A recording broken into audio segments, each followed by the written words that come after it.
we will now look at how to install Oracle VirtualBox for Windows. Do a Google search for Oracle VirtualBox.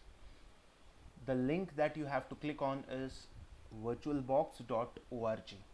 So once you click on that link, you will basically land on the home page.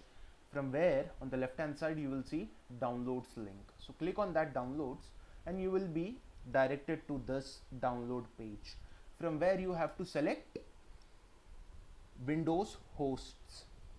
So this is basically telling you for which operating system do you want to download Oracle VirtualBox. So we have a Windows machine, so we will download for Windows. You can do the same thing for Mac OS, OS X, Linux distribution. So depending upon which distribution you have, you will select the package, and Solaris host. So we'll select Windows host. I have already downloaded this, so I won't download it again. It's a 102 MB download size.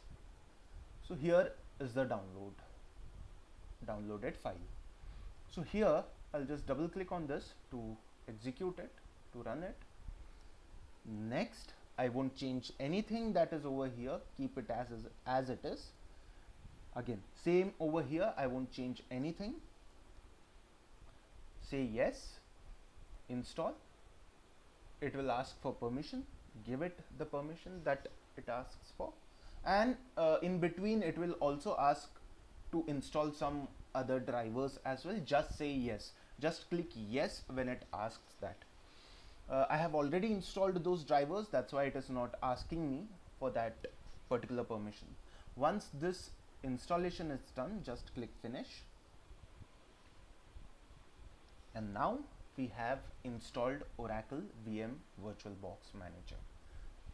Now we can go ahead and create a virtual machine where we will be running Manjaro, testing it out.